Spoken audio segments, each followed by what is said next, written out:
Hey, it's Brooklyn Lou the Skeptic, and I'm excited today.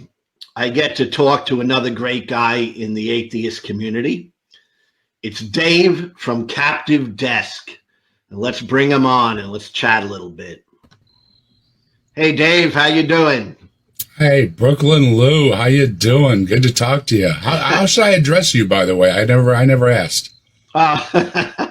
It doesn't matter, Brooklyn or Lou or Brooklyn Lou, whatever. All right. And I know you as Captive Desk, really, because I see you around it, I just see Captive Desk.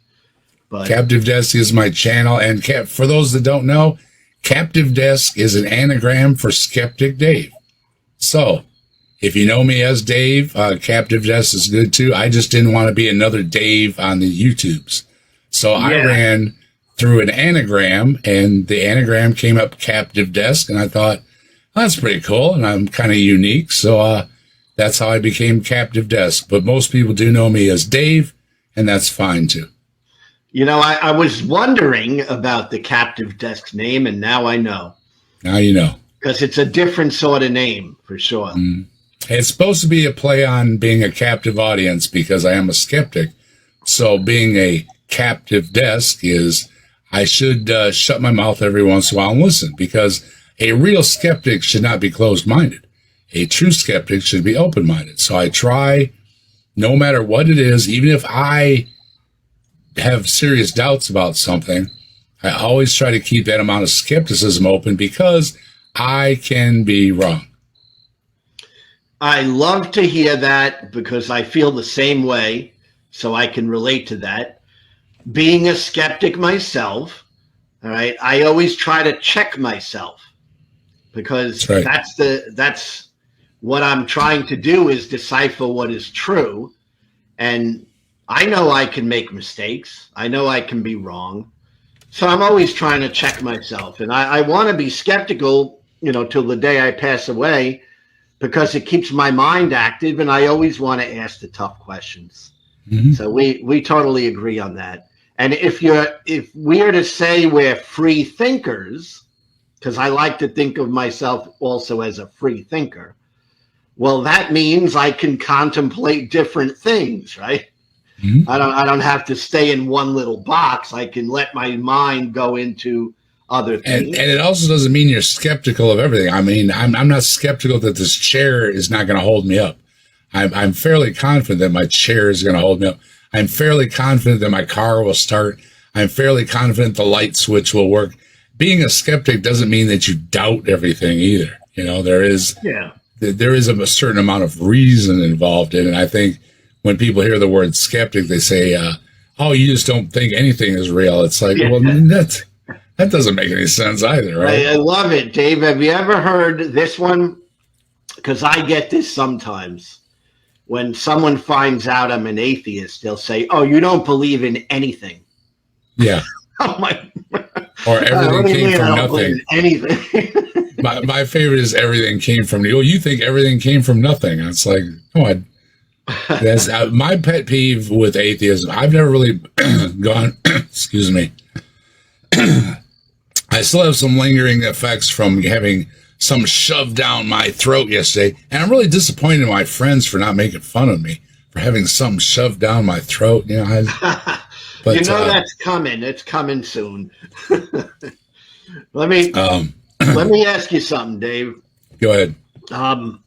I look at your channel here and there. I pick up a couple things, but I don't know your history. So I'd love to find out, how did it all start with you? Were you brought up religious in any way? I don't know. So, how did it all start? Going back, no, I've never really been religious. I would say I'm a cultural Christian. In the United States, there are a lot of Christians. When I was a child, it was still in the age where places weren't open on Sunday morning. Everybody went to church. Everybody in the neighborhood went to the same church, basically type thing. I went to church with my family because that's what you did. However, my parents were not overly religious. My parents did not push anything on me. What my mother made me promise to do was finish confirmation so that I was a member of the church because she was of the school and of the day. You needed a place to be married and buried in. So you belong to the church. So usually, like I say, a neighborhood style arrangement, whatever you want to call it. And you found a church that was local. You became a member. And if you were sick, somebody would come visit you in the hospital. And if you were married, you would get dibs on the church to be married in the church. So I did finish going to church through confirmation. And thank you to my mother, I was married there. It is a nice old church. It's a stone church. I don't have any ill will against any people at the church or anything like that. It was just, like I say, it was a cultural thing. It was never really meaningful to me. I did it because my mother asked me to do it, and I understood that it was something, people just did, right? As far as being a believer goes, though, I always found the stories rather fantastic, and that there must have been more of a meaning to the stories than a literalistic approach. And I think there is. There are moral stories, and they teach you life lessons and all these type things. So so as the years went by and finished confirmation and everything, I just didn't go back. I did call the church when I got married, and I said, "Hey, I'm a member. Can I get to church on such and such a day?" And they said, "Yes, you can." And so I was married there. It was a beautiful ceremony. We had a very large wedding, and it was very hot. The church I went to didn't have air conditioning, so it was a good old-fashioned church. It was hot. I've been speaking of, I've been married for 38 years now, I think. I have 2 grown children. They're both boys. My wife is, if anything, she leans Buddhist. She's a good person. Both of my boys are not religious either, but they too are good people. They've always been good boys. They took care of their grandmas and everything, like good young men should do, I think, old school speaking. And otherwise, I've lived in the same area all my life. I worked with my hands for a lot of years. I was a technician, a mechanic. Now that being older, I wasn't working, quite as hard as I used to be when I was younger. And I beat up my hands and my back and stuff working on things over the years. So it was nice to find easier things to do. And one of them was finally expressing myself on the internet. My wife told me for years that I needed an outlet for my mouth because I was the guy that yelling at the TV and stuff. What are you talking about? And she said, "You need an outlet, right?" So one day, somebody made me Atheist of the Month on YouTube. How did that happen? I was Atheist of the Month, so it was pretty neat. It was on Bread of Life channel with Rebecca. And so I thought, I guess I should hop on and say thank you, right? Be polite. And so that was my first experience on YouTube. I turned on my phone and turned the camera on and the microphone on, and I called into her show and I said, "Hey, thanks for making me Atheist of the Month." He says, "Is this Dave?" I said, "This is Dave." So that kind of got me started on the YouTube thing. And I sort of developed a persona. I never had hair on my face in my entire life. So I decided, I'll make a little thing for me. I'm going to be me, right? So I grew the little thing on my chin, grew my hair out. My head was shaved too. You can see right now I have long hair. My head was shaved for a lot of decades. It was just a pain to deal with, right? Working and sweating and being dirty. I worked a lot of dirty jobs and stuff. So I didn't have the hair. Well, then, this is going on the YouTube. I figured I'd grow the hair on the face, grow the hair out of my head, have a new little thing going. And like I told you already, I became the Captive Desk. Now, my channel is diverse. I also have the Grassman Chronicles. On the Grassman Chronicles, I mostly deal with cryptids. If you don't know what a cryptid is, it's like Bigfoot, Loch Ness Monster, stuff like that. I always liked ghost stories, monster stories, and all that types of things. And I have a Bigfoot persona left over from the arguing with the pre-suppers. And this is the full circle back for religion in my channel. They would say, prove God, there's the arguments of prove God didn't do it. And I would always throw back, being kind of a smart guy, prove Bigfoot didn't do it. So, as you see, I've got my cryptid shirt on from Bree. This is from Bree's store, the Hive Psi. Nice t-shirt got the Bigfoot on it.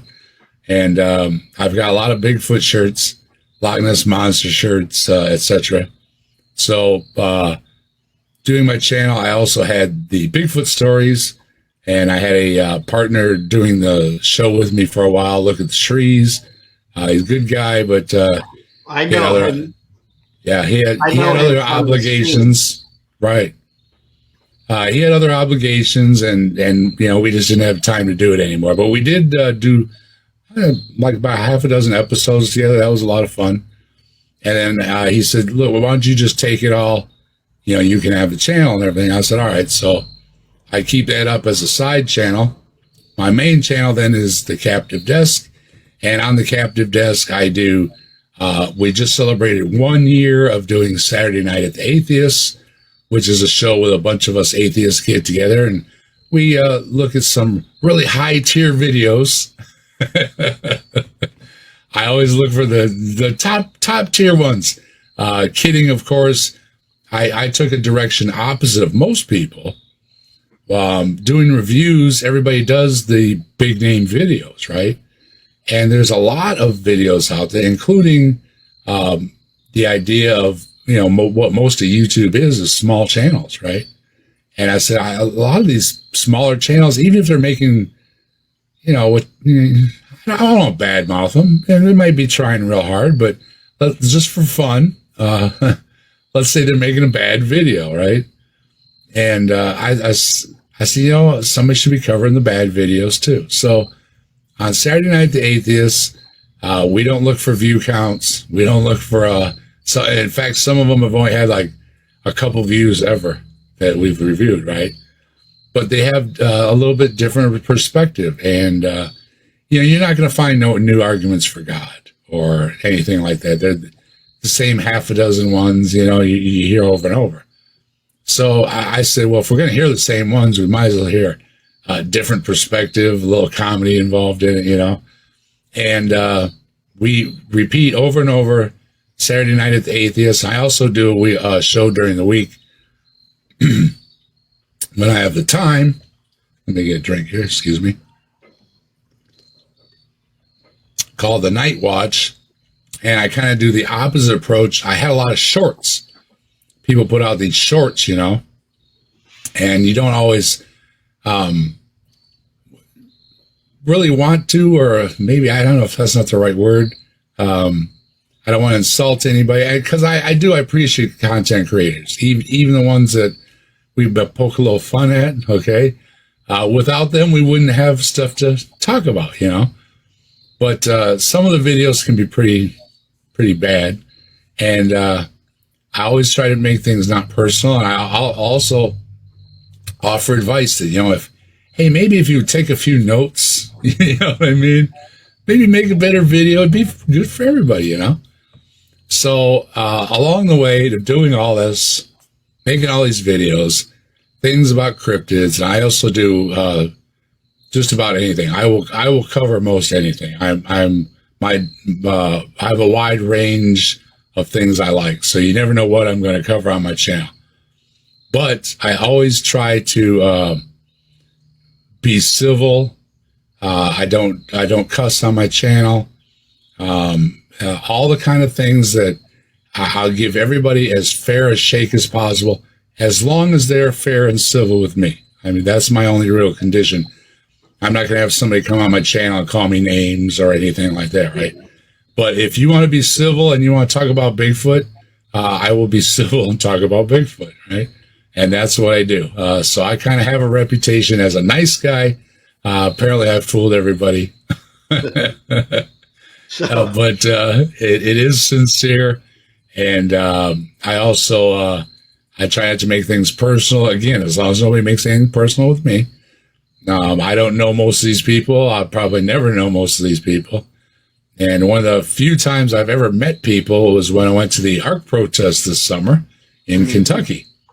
And I did actually meet a bunch of YouTubers in Kentucky. It was a fantastic experience. And hello, everybody. And so that was the thing. All the years of talking about religion and creationists and everything, especially with Ken Ham, who has the Ark and everything.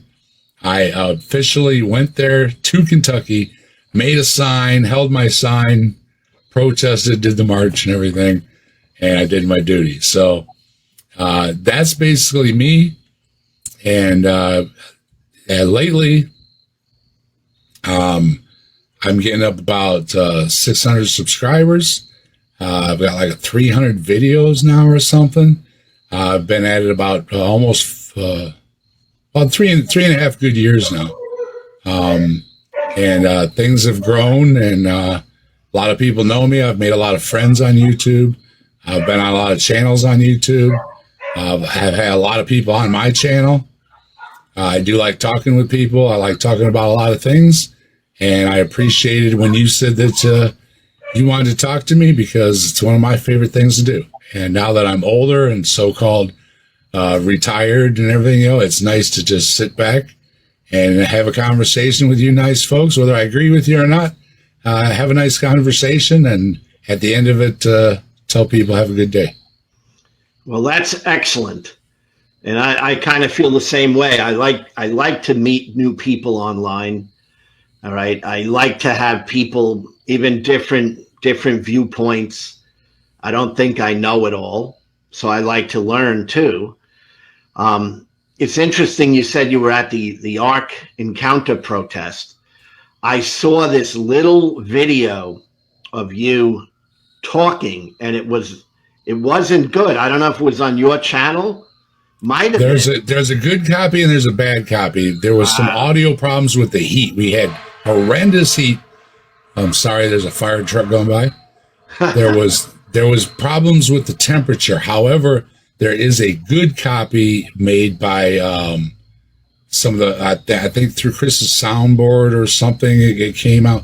So there is a good quality out there. So please forgive us for it was hot, man. It was really, really hot. If you've seen one of the pictures, my entire outfit is covered in sweat. It was a miserable 95 degree in the shade day. It was very, very, very hot, but there is a good quality out there. So you can hear me without the jumpy cut thing. Yeah, I was seeing one that you, even not just the audio, but the video was also all chopped up.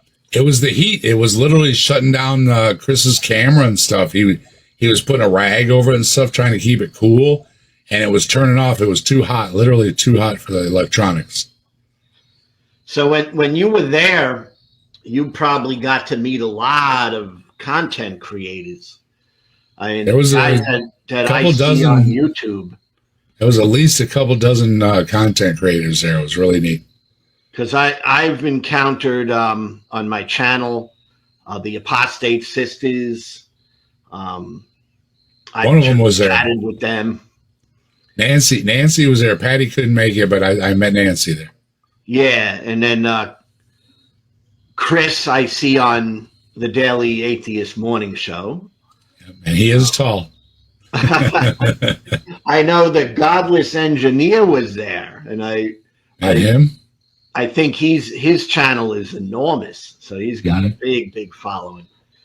So I want to ask you, after hearing, that you were a casual type Christian, at least in confirmation and marriage, when was it you decided, or was there any moment in time when you decided, I am an atheist, I don't believe this stuff? You know? Well, yeah, I've never really liked the word atheist because I think it's an unnecessary word. I mean, if you want to believe in something, you adopt a label, right? I don't know why I have to have a label for not believing in something. There's a Brian Cox meme out there. Brian Cox is a famous physicist, works at the Hadron Collider and everything. And he said that, yeah, he has a problem with the word atheist too, because it entails an endless list of things that he doesn't believe in. You know, am I an A Bigfootist? Am I an A ghostist? And am I an A leprechaunist? You know, so it seems rather silly. However, there's just so many times it's thrown on you. And, you know, when you have these discussions or you're in the communities and stuff, you do have to identify, I guess, as something. And some people still try to dance around it a lot. And I did for a long time. And now I just, well, I still don't really call myself an atheist. What I'll say is I host a show called Saturday Night at the Atheists with a bunch of atheists. That's kind of how I say it, right? Yeah, but like in growing up, you must have had some belief in God, I'm assuming. You know, I guess I used to be really into God myself. It doesn't sound like you went all the way down the road, but you probably had some understanding that there was a God out there. Yeah.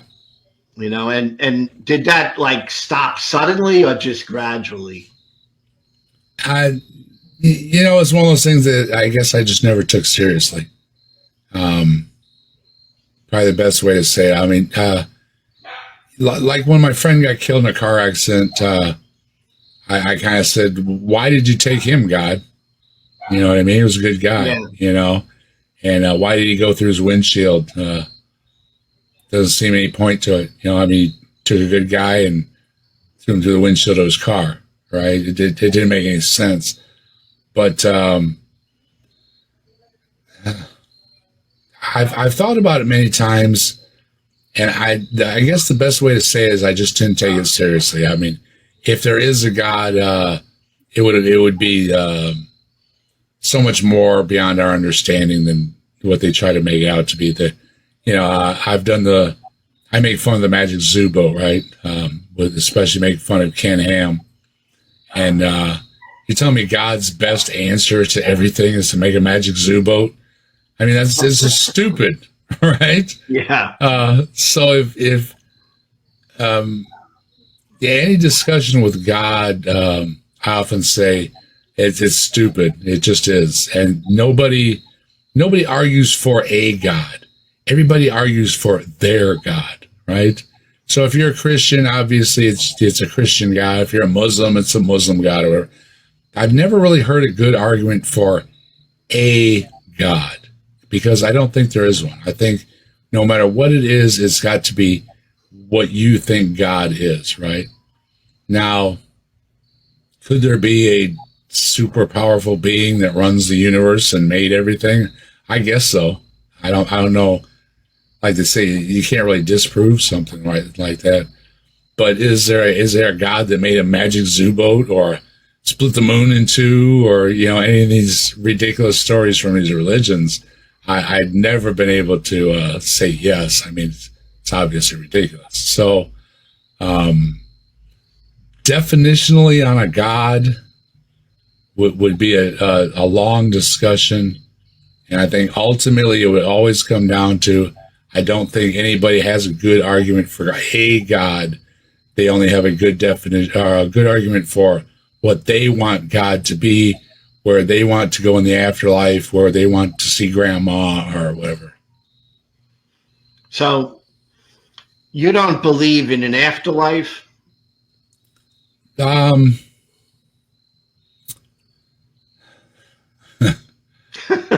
That's not that any of us know, because I don't think anybody knows. Yeah, not like that.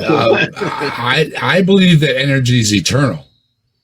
So that's scientific, right? And what everything we are has always been and always will be. It's kind of like a Buddhist ideal that you were something else. I used to be a flower or whatever, and then I was me for a while, and then when I'm gone, I'm going to be a rock or something. I mean, my stuff isn't going away. It'll still be around. Now, does it hold any memories of a life experience or some? It doesn't appear so. That kind of goes more into a soul and things like that that transcend the material, But I would say scientifically, in a way, we live forever. Well, our elements are always around, and they're just used for different things. And I think that's kind of a beautiful thing, that I used to be a flower and someday I'll be a tree or whatever, because they should have their chance to use those elements the same way. I would be selfish, I think, if I used my elements forever. And like, the flowers behind me, if there wasn't a field of flowers, look at the beauty, look at the bees and everything that needs those flowers, right? And that would be incredibly selfish. And I think it's a selfish idea to think that a soul or heaven or something, that you get to own this bunch of elements forever. And these, it's kind of a bothersome thought that's not how things are, right? Things get spread around a lot more than we like to think they do. Well, there's the law of there's two laws in physics. I don't remember which law it is, but it says that matter can't be created or destroyed, and energy is neither created nor destroyed. It's always there. Right. That's kind of where I stand now on those sorts of things. I think there always was something, and that I guess would be some sort of matter or energy that we might not even be familiar with, obviously, So I don't. Taco makes Breakfast Tacos has a channel. Taco makes the argument that stuff always comes from stuff. There was never a time where there wasn't stuff. There was never anything that didn't come from anything. So yeah, there's a shared thing in the universe that everything comes from stuff.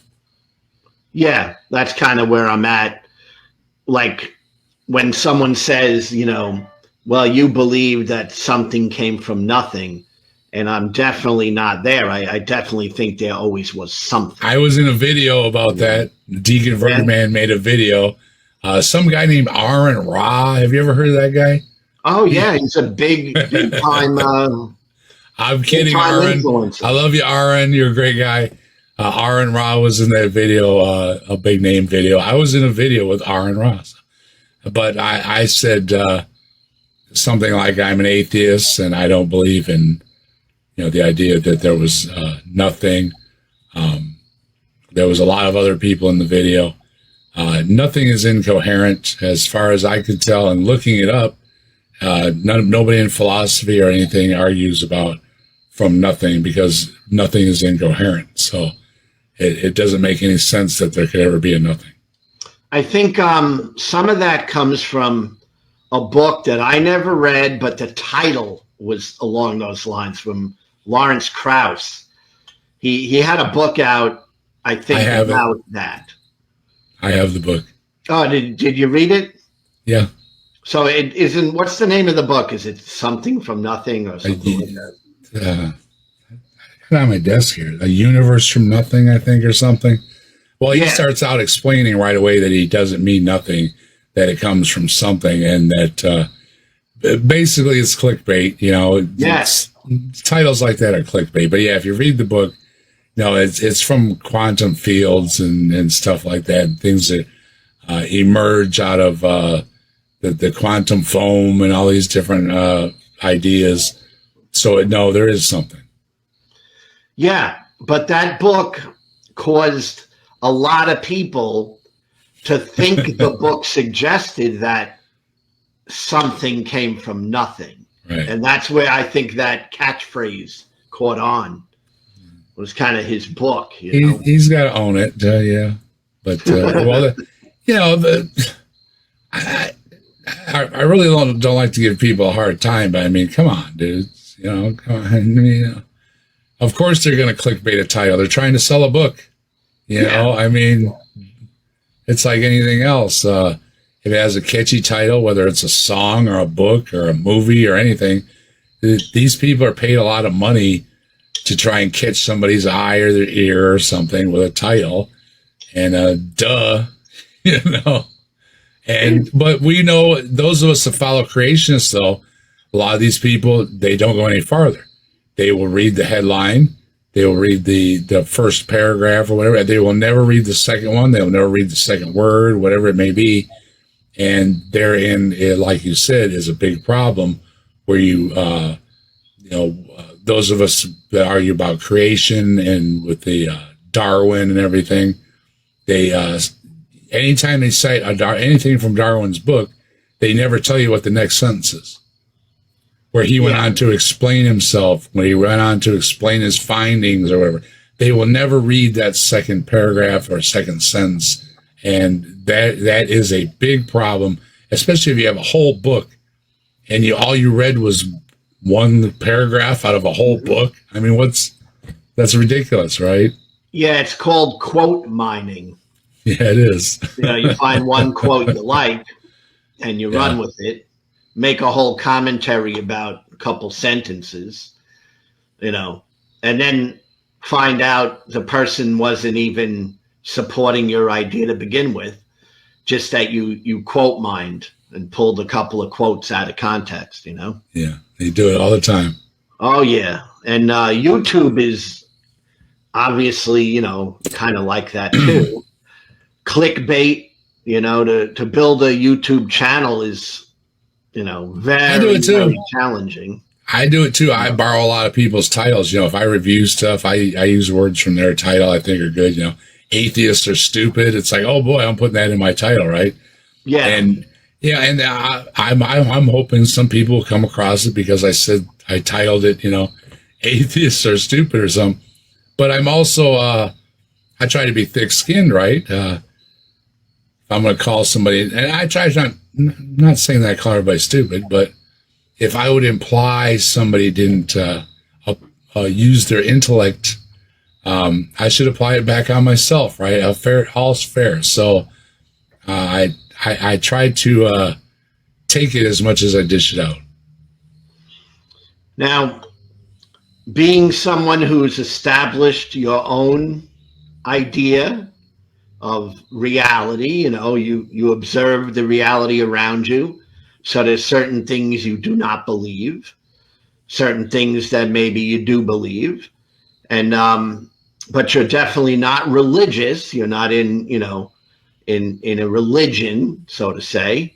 No, you must have been Catholic when you said confirmation. So I assume Methodist. Oh, really? They do the confirmation too? Yep. Oh, wow. They have Methodists have communion, all those things. It's like a low key Catholic thing. It is. My grandmother and my mother were Catholic, but when my mother married my father, he was Methodist, and so she converted over, and so I went to a United Methodist Church. But I also think that the United Methodist Church was a good place to start for me too, because now they've had a split over the years, yes. But the Methodists have always been progressive. They've always, when I went to church, there was never anybody told not to come there, if you know what I mean. Didn't matter who you were, and that's what I saw church as, is that when it was church, it didn't matter who you are, what you were, what you believed, or anything. Everybody was welcome.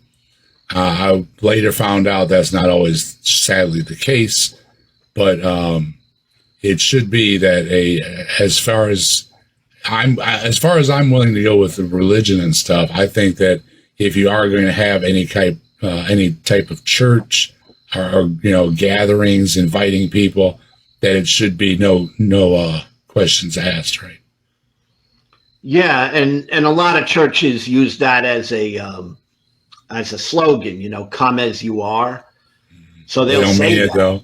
Yeah, they'll say it, but a lot of times they don't live it, because if you come and you're a little different, and that causes a Yep, problem. absolutely. And that's one of the sad things. Even my son has said stuff about religion and stuff, and I agreed with him that if there's any truth to it at all, the people that follow the religions dishonor any truth to it at all. Of things like love your brother, judge not, things like that. Things you would think would really be good ideas. It doesn't seem that the believers really hold them true.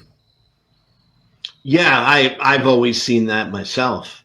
I mean, it's I was a Christian many years, so in my years being a Christian, I met some people that I think were really sincere, and they were very decent, honorable people. But I met others that weren't. So I've kind of concluded that there's good and bad in all people groups. Is kind of what I say a lot. Because you're a Christian doesn't make you a good person, obviously. And because you're an atheist doesn't make you a good person. Definitely Obviously. And so it's kind of up to each individual to become a good person if they can. And let me point out, a pet peeve of mine is an atheist doesn't believe in God. That's it, people. Yeah. So quit adding stuff to it. I've mentioned this a lot of time on my show and doing videos and stuff that I've done. It really bothers me that they add all of these things on to being an atheist. It's like saying, I don't like chocolate ice cream. And then you say, oh, well, do you have Cheerios for breakfast? Well, what's that got to do with it?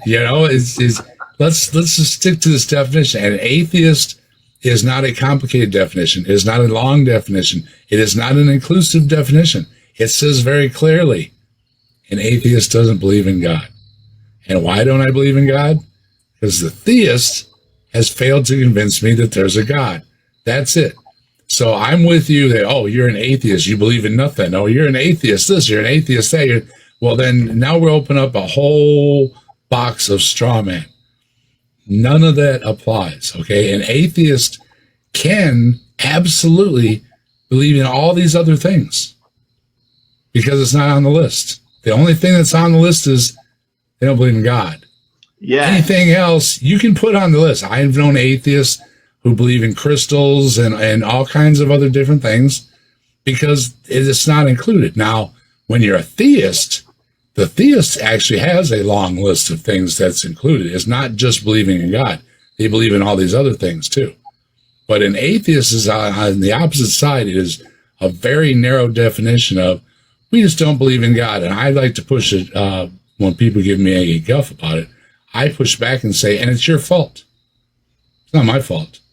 I don't believe in your claim because you have failed to convince me. Okay? Now, if you think you convinced me, go ahead. But so far, the reason they're atheists is because the theist has failed, and I'm not picking anybody.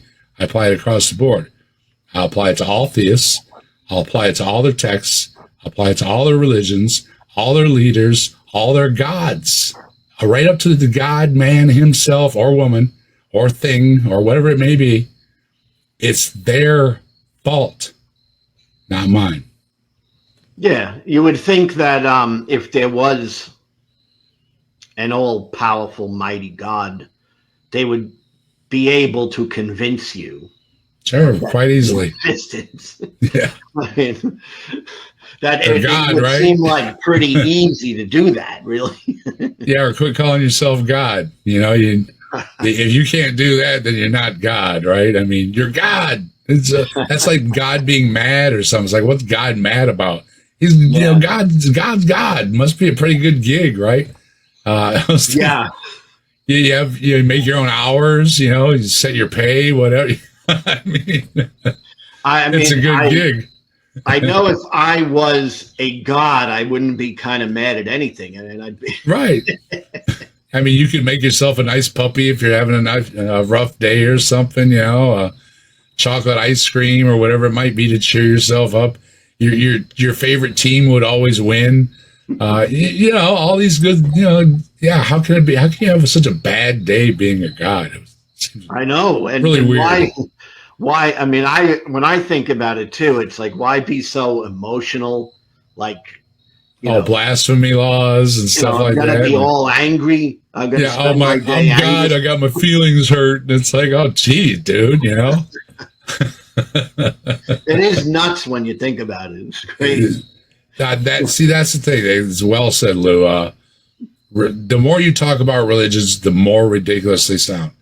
The more people try to explain things, the more ridiculous it sounds. And, you know, my nemesis has been Ken Ham for a lot of years with the Magic Zoo Boat. And it's like, these people seriously have an argument for Magic Zoo Boats, how big it is, how they got all the poop out of there and everything. And it's like, do you hear yourself? You know what I mean? I mean, from the outside, if anybody that was listening to this, they would say, who's these people about the boat full of poop? You know what I mean? And they take these things way too seriously. And then it's like, then it becomes worrisome. And it's like, this is what you concern your life with is some stupid Magic Zoo Boat story, right? With all the things going on in life. I don't know. See, when I was younger, I used to make fun of people. You know, I was ornery, and I would just say, "What are you, stupid?" You know, and I'm not trying to pick anybody. I'm just saying. Nowadays, though, I still have the same question. You know, I try to word it a little nicer, but I'm still thinking in the back of my head, "What are you, stupid? You really think all these animals are on a boat?" You know, I mean. We're talking. We're not talking God here and existential things or the mysteries of the universe and of life and all these crazy. We're talking about a Magic Zoo Boat. I mean, it's nonsense, right? And if you can't grow up past that, trying to find these big answers to life and everything, you got to be kidding me. You know what I mean? You don't have a clue. You don't. You're a mental pygmy if you believe in a Magic Zoo Boat. And I know there's a lot of religious people that believe in it. Again, forgive me. I'm taking a lot of drugs. If I've said anything to offend anybody, I love you. Okay, I'm sorry. But I cannot take you seriously if you're going to try and defend a Magic Zoo Boat, especially against things like starving children, sick children, anything like that.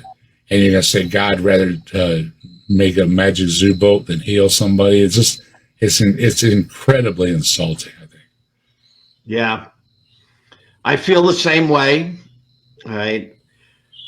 People obviously are free to, believe whatever they want to believe. And especially in the United States, I support the Constitution. I'll make that very clear. You have every right to believe in a Magic Zoo Boat. You do. Yes. Just like I have every right to make fun of the Magic Zoo Boat. It is a two-way street, and it must be, we can't never forget the freedom that gives you to pick on somebody's beliefs, or pick them apart, I should say, is also the same right that gives them to have those beliefs in the first place. And like I said, people that make videos and content and stuff, without them, we wouldn't have the things to critique. So I'm in no, I'm not bad-mouthing these people just because we disagree. However, I think we should agree to disagree. And if we can't do that, there's a big problem, which is what we have in this country right now, that, people can't disagree on things. And it's like, no, we have to disagree on things. I say all the time, I disagree with my wife on things, right? What color do you want to paint the room? Things, what color do you want the furniture? If anybody doesn't disagree on things sometimes, or say, I don't like that food, I don't like that color, I don't like that smell or whatever, then there's something seriously wrong, because not everybody should agree on everything. I think the world would be such a boring place if we all agreed on the same things. I totally agree with that too. And I've seen a big change in America. I mean, just looking back, because I'm I'm going to be 63 years old, so I've, been around the block.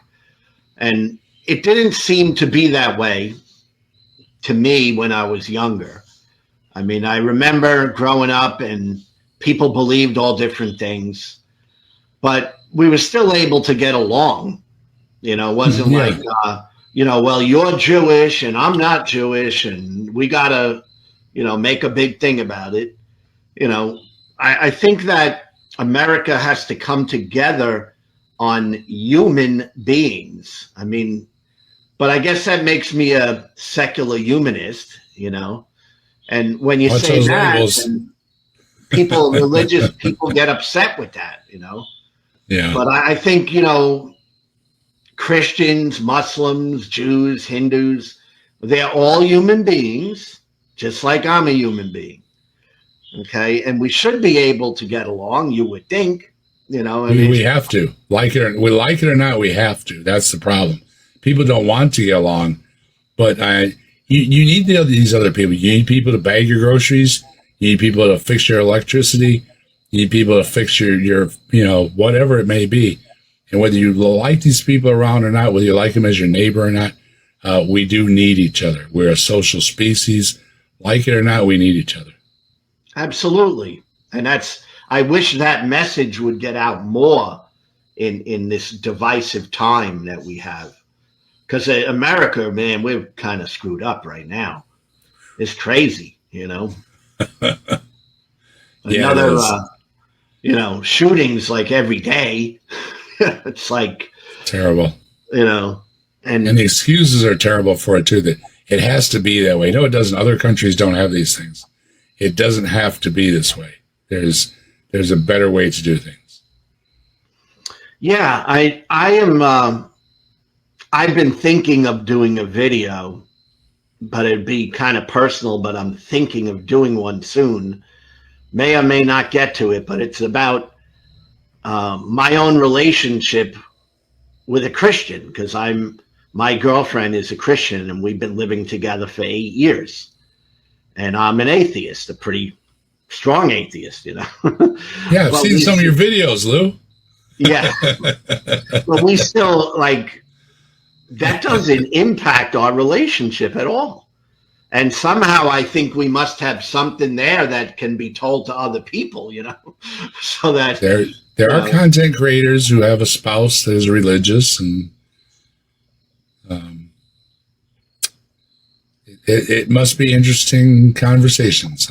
I don't wish ill will on anybody, but I know quite a few people. Really, really good.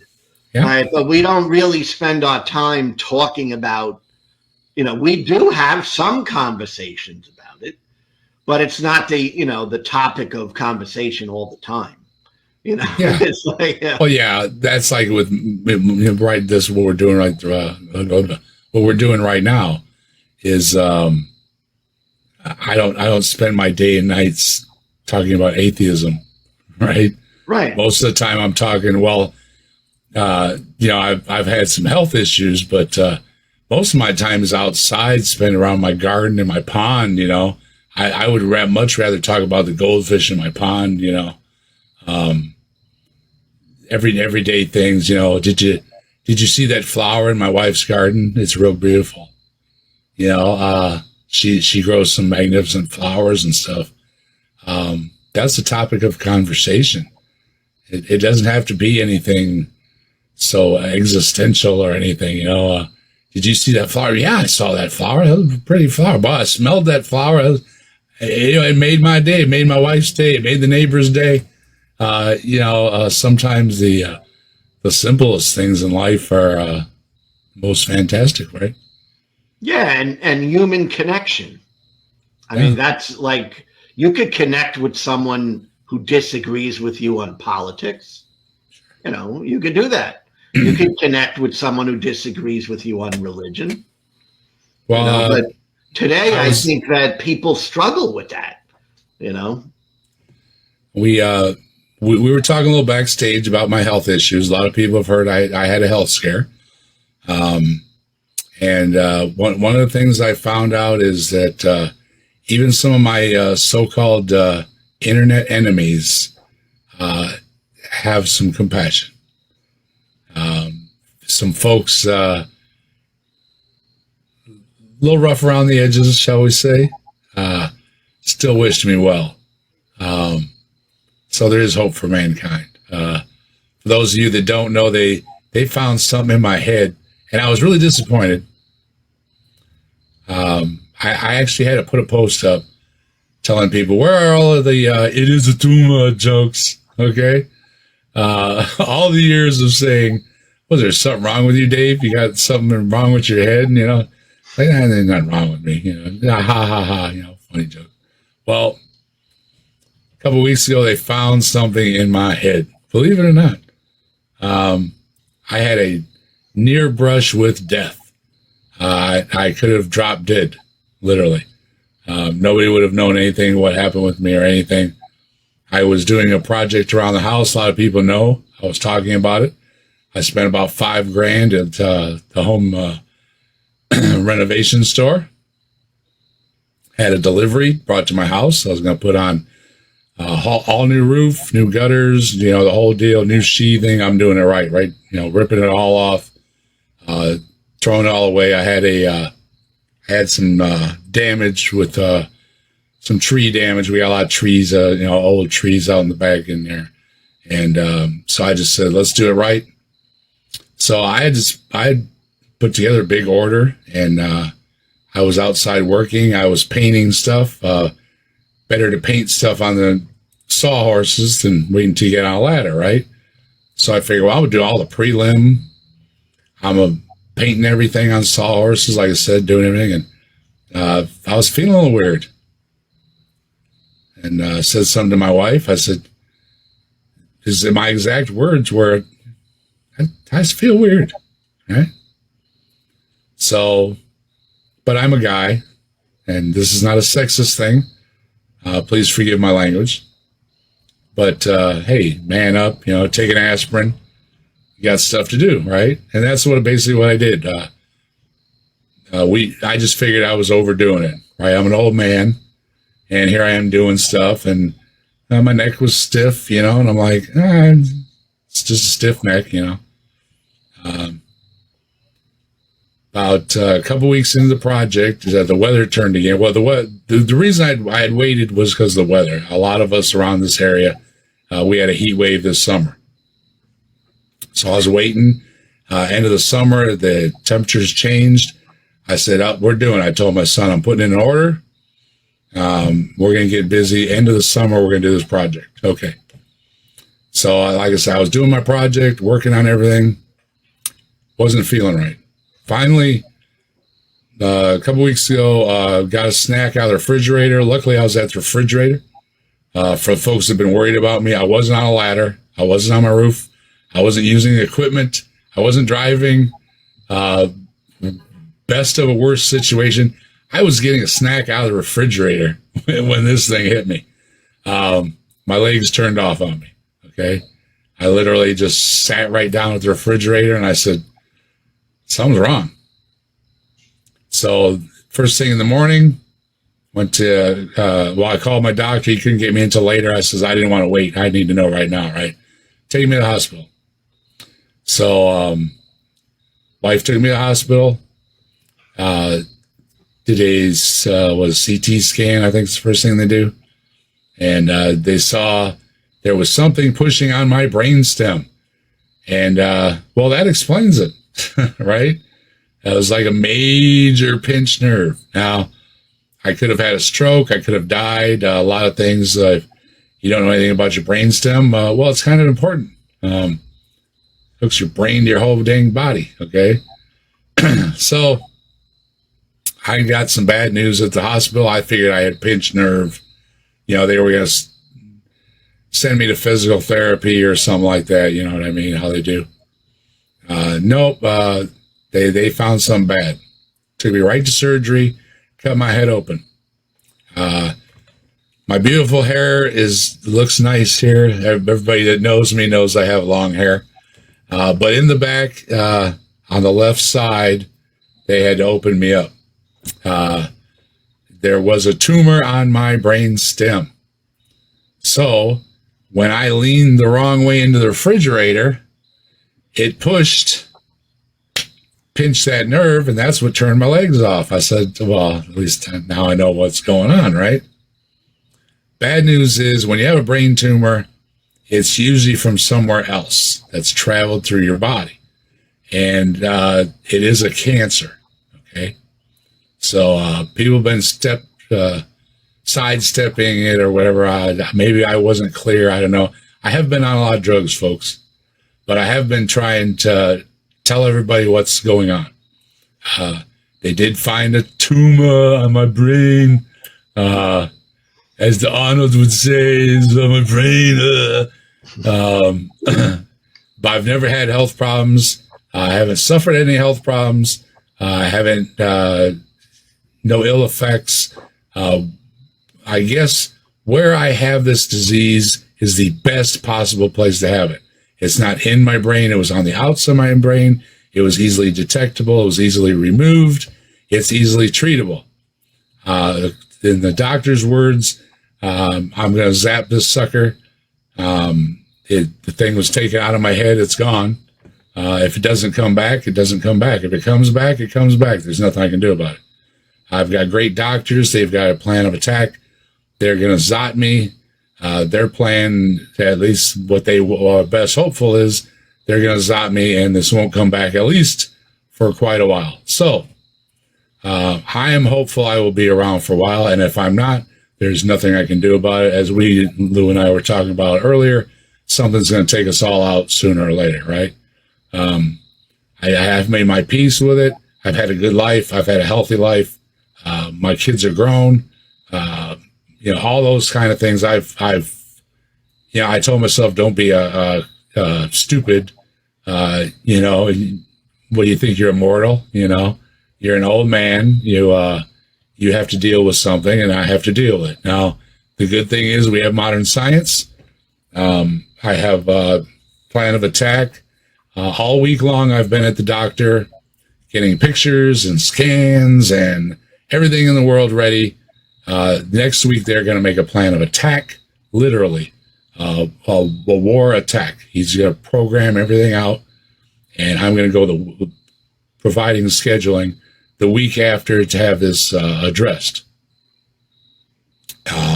After that, I am going to be known as an MRI patient, whereas you go in occasionally and have an MRI done to see if there's anything growing inside your head.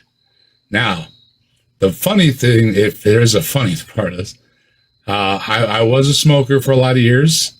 You might have seen me smoke online. I try not to do it online.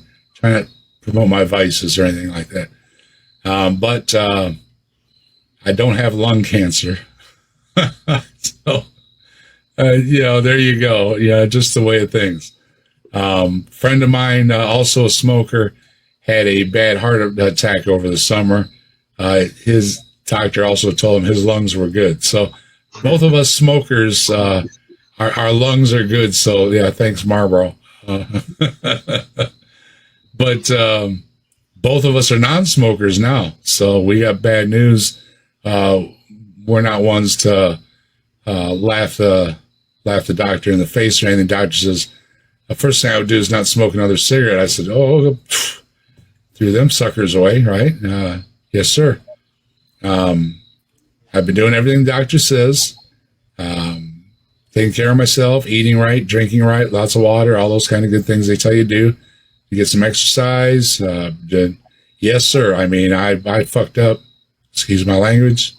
So the only way to do things right is to do things the right way, right? And they said your best odds, especially getting any kind of treatment, is to not continue your ways, whether you're a drug user, drinker, smoker, whatever. Knock it off, fly straight, do what the doctor tells you to do if you want to have any chance at all. And I pride myself on not being, like you said, smarter than anybody else. Surely not against the guy that operated on my brain, who also turns out operated on another guy I know from high school who had a bad situation, a lot worse than I did. So I have a great doctor. I have a great specialist. I also thank you for, I have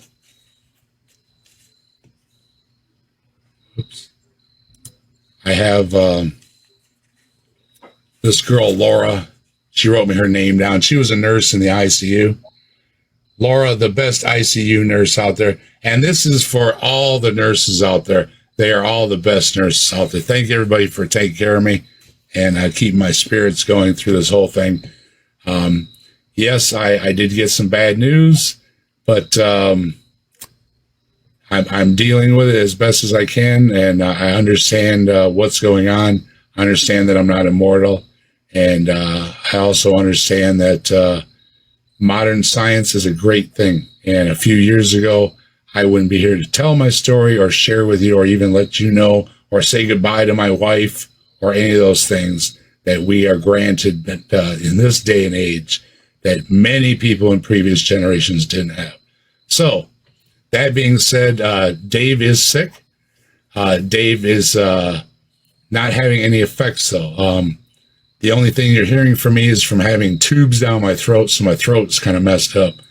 And being really high on steroids and stuff, they kind of screw with you. It's really weird. Prescription drugs are really weird, okay? But these things are necessary because they were messing around in my brain. I literally had the back of my head opened up, and they were, in my brain, and I can only imagine how serious that was. Now, the other day, I think I told you I had all the sutures out and everything. They said everything's growing back. Everything looks good. I don't have any effects. I don't have any effects from the tumor. I don't have any effects from the treatments.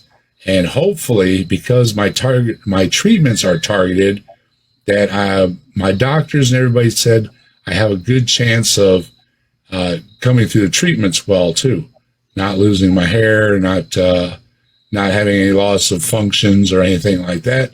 And so all in all of a bad situation, it's probably the best of a bad situation. And especially with the technology we're dealing with, my oncologist says they literally get updates every 2 weeks to their software and everything.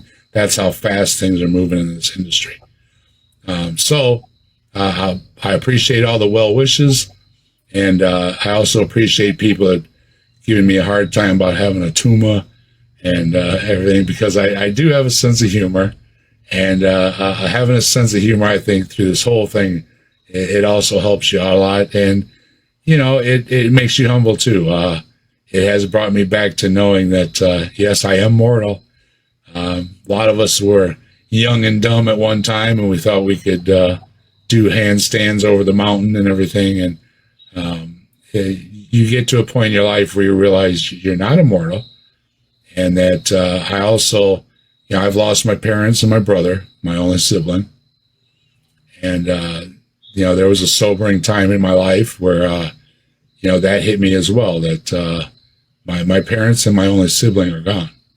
Well, that leaves me. I mean, not, in the grand scheme of things, it doesn't, but in my little part of the world, the Reaper has my name. Now, for those of you that don't know, there's my Reaper. He sits on my computer there. That's the Reaper right there. Get my Reaper. There we go. So there's my Reaper. So I have a video out where I was flipping off the Reaper, and somebody said I was talking about the devil and everything. No, this is the Reaper. It's because I've lost my whole family. And I am all too well aware that I am next in the queue to the Reaper. Now, you can laugh at him for so long, but he always wins out. Someday, he's going to knock on my door, and he's going to take me away. All right? Well, in the meantime, I'm going to flip him off. So, things have been going right now, and I want to rest assured everybody that I have my health, I have my brain, I have my mind, whatever you want to call it. Everything works, okay? 2 + 2 is 4. Growing up, I know my phone number and my address. I can The one night I was testing myself to see if I still remembered songs. I sat up half the night singing old rock songs and stuff, right? Testing myself. I have no ill effects. We're financially sound. We have insurance. Medical bills are not a problem. I don't have any of those type of worries or anything like that. For the most part, I have been healthy most of my life. I don't have any regrets or anything like that. My friends and family scare the crap out of me. Someone lighting up firework. Thank you very much. I guess I'm going to have a heart attack. That's actually what's going to put me under, right? I thank all my friends and my family and everybody and for all the understanding, the well wishes. Everybody knows what's going on. They've supported me. My kids understand what's going on. Everybody's, we've all made our peace with things, and there's no fooling around. We're not bitter. None of us are spring chickens, right? You said you're in your 60s. Well, what do you want? I mean, how many years do they promise you, right? Did you get a letter? I didn't. So, otherwise, though, I could be around for many years. Something else could take me out. Who knows? It's not the death sentence it once was. Of course, people know there is no cure for cancer. They haven't found one yet, but there are a lot of treatments. So I am a cancer patient, so to speak, and they are treating me. And how long I live is how good my doctors are. And so far, I've really liked my doctors. They're very confident. They're straight shooters. They tell me what's up and what's no BS, right? I do want to thank everybody, and I know it's a hard job being a doctor, especially in the cancer departments, and seeing all the children and everything. It's got to be a really tough job. Thankfully, like I said, I don't have any issues other than this. Up until this point, the worst problem I had was bad teeth. So, I mean, my life has been pretty good. Don't have any sympathy for me. People have had far worse lives than I've had. I've gotten, now that after being in ICU and surgery and everything, you're messed up. I mean, there was no denying that, right? It could have been anything. They cut your head open to surgery on you. It's serious stuff, So, but now that I'm a couple weeks out, except for being a high on, because they won't let me drive, I feel pretty much normal. They tell me to carry a cane just in case, but I don't need it. I can walk fine. I can talk fine. I'm eating fine. I'm going to the bathroom fine. All those questions I asked you at the doctor, I haven't had any ill effects. So anybody that's having any concerns about me, they're greatly appreciated. But please take care of yourself too. I do not have anything to worry about. And I am very open and honest. If there is something or anything comes up, excuse me, I do have a dry throat from having things shoved down my throat. And I expect some jokes, people. I mean, come on. Where's all the homophobic jokes, about things down my throat? And hey, I love my gay friends. Okay, you want things down your throat? Knock yourself out, brothers, sisters. It's all good. But I expected more jokes, right? Anyway, you can tell. People have sent me jokes. I appreciate it. Some of the folks know I have a good sense of humor, and they've appreciated me having a sense of humor through this thing. Well, what else are you going to do, right? That's who I am. And I plan on continuing on. I like doing stuff on my channel. I like working on my pond. I like having my goldfish. I like having my dog. I like having my new, I really miss driving my new truck, but I like having my truck, going to the home improvement center, right? And all these things that a so-called retired person does. And that's the plan. And hopefully it'll be for many years to come. and I'll be pick on Ken Ham and everybody else in the meantime, because those are the things I enjoy doing. Right? Hey, Dave, I want to say I thank you for sharing that. All right. Sure thing. Very personal, but I think people need to hear it. It's reality. And I think you're handling it really well.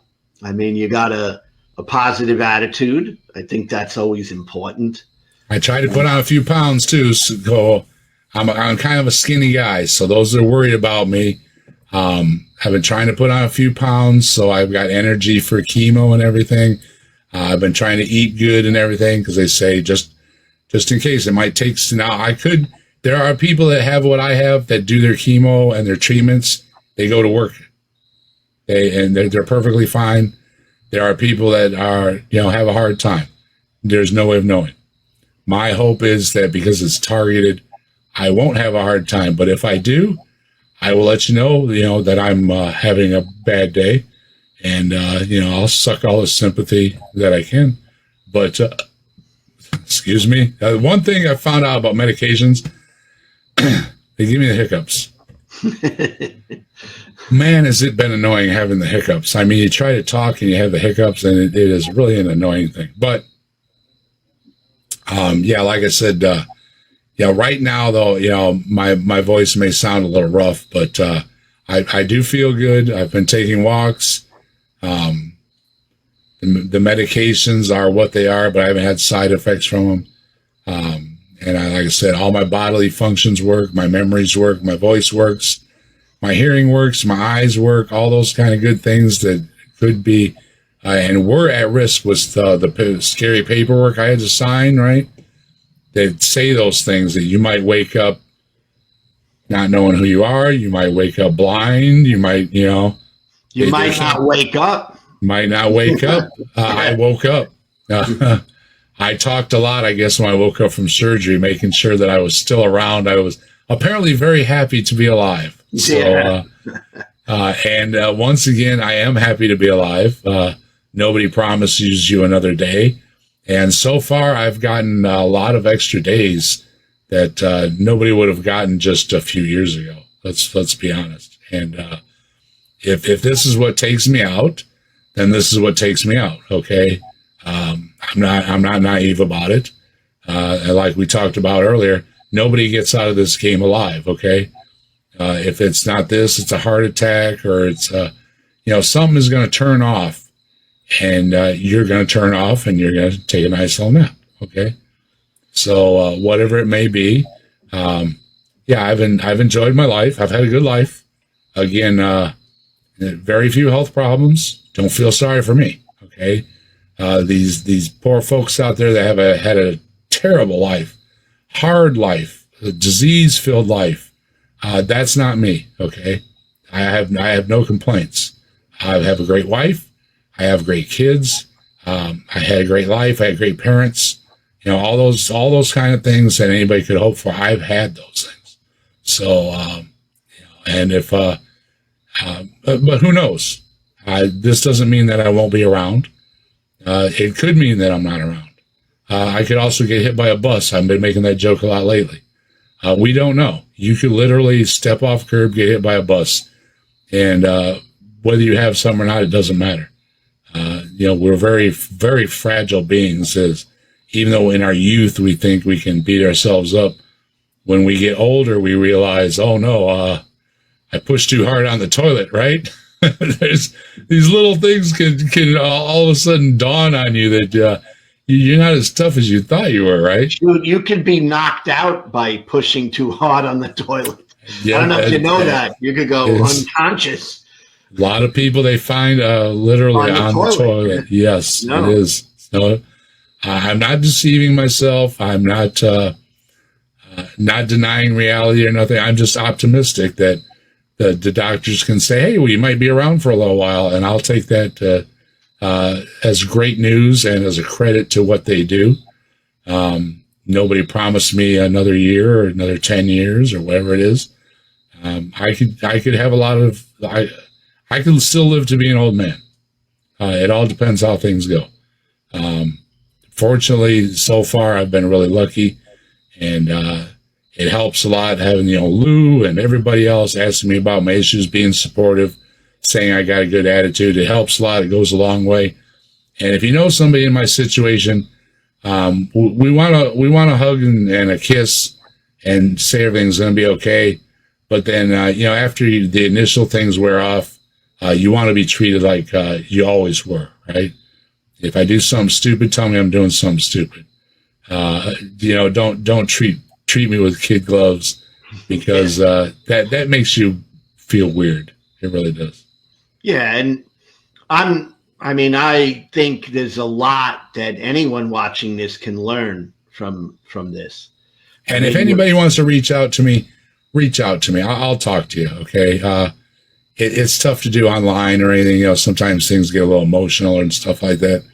But I have no problems talking about. A lot of people have reached out to me, sent me messages, phone calls, emails, DMs, text messages, all kind of things. I don't have any problem with that. If you have a question or whatever, feel free to ask me.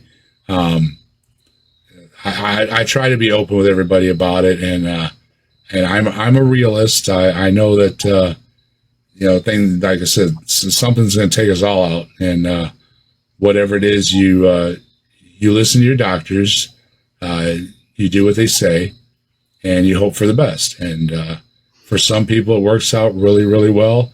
It's working out for more and more people every day.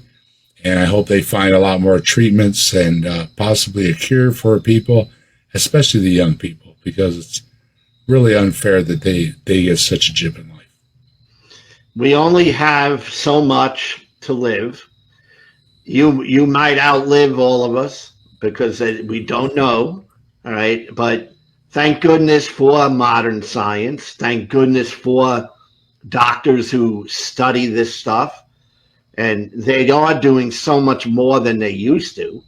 It used to be like they couldn't even treat this type of stuff.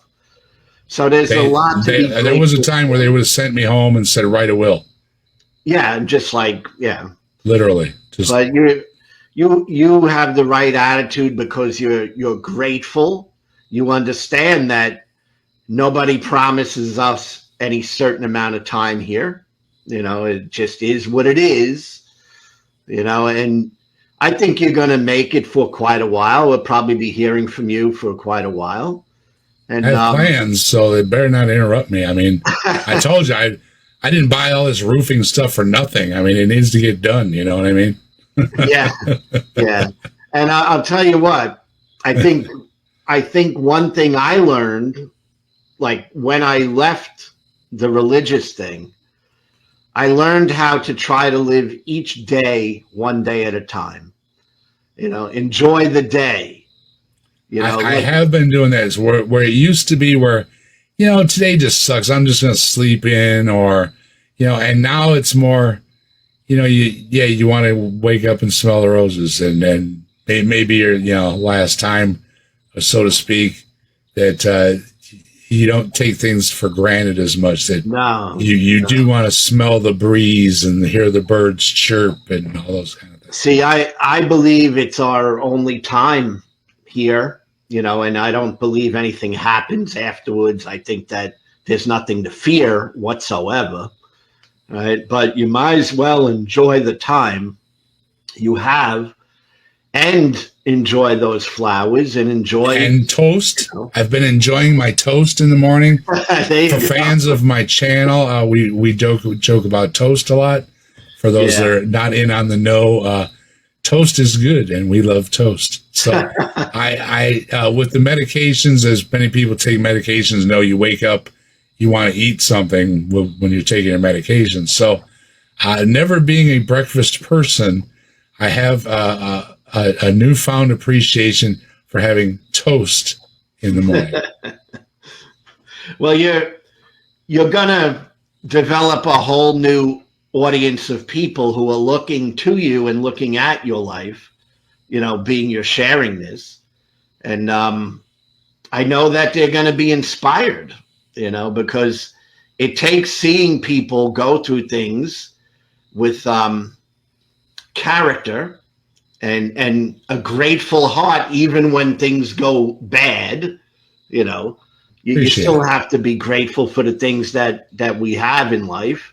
I am. You know, me too, and I'm with you. I literally think each day that it could possibly be my last, and it's not that I have anything pressing. You know, I have diabetes. I had a friend that just didn't wake up. Yeah, well, a couple of friends now that they went to bed and they didn't wake up. And there was no, and you know, they had plans the next day. They weren't sick or anything that we knew of, you know, and they are already gone. And sometimes it's really unfair that, you know, I got to say goodbye to my wife. They were taking me to surgery, and I said, "Hey, I love you. By the way, I made a little recording in case something happens to me," you know, those kind of things. A lot of people never had the opportunity to do that. So you have to appreciate those things that you're. Oh shoot! Look at the heart. I mean, the heart can give out any time. I mean, I don't go get my heart checked. I mean, who knows? Well, who has the back of their head cut open and looked around, Lou? I mean, that's the other thing. They had no reason to cut my head open. I didn't have any symptoms or anything. You know what I mean? Yeah. Who would say, "Oh, well, Dave, we're going to cut open the back of your head and see if something's going on"? No, they just don't do that. People don't understand. Even with these things, a lot of these things, the cause of death is listed as natural causes. Okay. Well, that's a way of saying they didn't even bother looking. They didn't cut open somebody's head or their heart or whatever to find out what killed them. Some stopped and they died. Okay. And that's basically all they write down for most people who die, unless there's like, you know, a murder or, you know, some funny circumstance. There's no investigation done. You're dead. They write down on a piece of paper, you're dead. It doesn't really matter what, like we were talking about. It doesn't matter what kills you. If the cells are turned off, they're turned off. You're done. Okay. There's no coming back from it, except for Jesus. There's no coming back from it. So I don't think there's something to fear, because I don't think anything. My view is there's nothing there. So I mean, you're fearing like nothing. To me, it's like I look at it as, you know, what was I doing before I was conceived? And I compare it to surgery too. Before I went to surgery, they said, "Okay, Dave, we need to take some deep breaths out of this thing." And I remember the ring thing coming on my mouth, you know, and I took a couple deep breaths and I was out. Yeah. That was it. There's no fanfare. There's no lights. There's no nothing. There's a couple deep breaths and I was out. And fortunately, they said, "Dave, are you there?" And I said, "Yes, I am." Or they could have been, "Looks like we lost Mr. Murray," and it wouldn't have been any difference to me, right? Yeah, you wouldn't. I wouldn't have known either way. No. So that's what I mean when I say I don't think there's anything to fear, you know, because once it happens, you're not going to know about it. You're not going to know, right? That's what I told my boys and my wife and everything. Having this little discussions with them is that, hey, when I'm gone, understand that, you know, I loved you. We had a great life. And, you know, that's what you want to remember, you know, and all these other things really don't matter. You know, all the stupid days you didn't take out the garbage and piss me off or whatever. You know, those things don't matter, you know. Right. You're my boy and I love you, you know. So, well, if you continue to share like this, I think that people should definitely follow you, and they're going to learn just from your journey. You know, I think human beings learn from each other. And it is a great thing when you can share and talk and get things out. I think it helps a lot. Keeping things inside like this is really tough. And you will go through it, especially when you get that first bad news. You know, the doctor sits down next to you and says, "Oh, that's bad news," right? But when after that passes, the best thing to do is talk about these things and get them out and realize, you know, you're not special. You're not immortal. You know, you have to face these things. And then you start to think about your parents face them, your grandparents face them, your great-grandparents face them, on and on and on, all through time. Okay. And now it's my turn. Hey, you're just a dude like all of us. I'm just a dude. All hail Anyway, Bigfoot. tell people where they can find you. All right. And I'm going to link, of course, your channel. And I'm going to ask anyone who watches this, go subscribe to Dave's channel, Captive Desk. And you'll find me Captive Desk. There is no the or anything like that. It's Captive Desk. It's an anagram for Skeptic Dave. My other channel is the Grassman Chronicles, because I am a Bigfoot fan, and in Ohio they are called the Grassman. So everybody learned this this evening, that in Ohio Bigfoot is the Grassman. So that is why my show is called the Grassman Chronicles. And my name is Dave, which is a pretty common name. So I switched my name to through an anagram converter, and I got Skeptic Dave to come out as Captive Desk. So hopefully, if nothing else, because they're so unique, and I don't think anybody else has the same name as me, you can find Captive Desk quite easily on YouTube. My channel explores a lot of things. I've had a lot of people on my channel. I have a lot of people on my channel every week when we have a live show. We like discussing a lot of things, and you never know what you're going to discuss on the Captive Desk. Perfect. And we look forward to seeing what you have in store for the future and every day. And I appreciate you coming on. It's wonderful to have you in this community that we great talking to you, Lou. I'm rolling in. I first talked to you when you got started, and you came by Mike's channel, and you were talking to us over at Mike's channel at Answers in Atheism, way back then when. Yeah, and, we've been putting this off ever since, and so I'm glad we got together and had a chance to talk. Oh yeah, and I hope everything goes well for you, and keep the right attitude. I mean, that's the most. Keeping on, man. Keeping on. All right, nice seeing you, and go join the Captive Desk, folks. Have a good night. Bye-bye.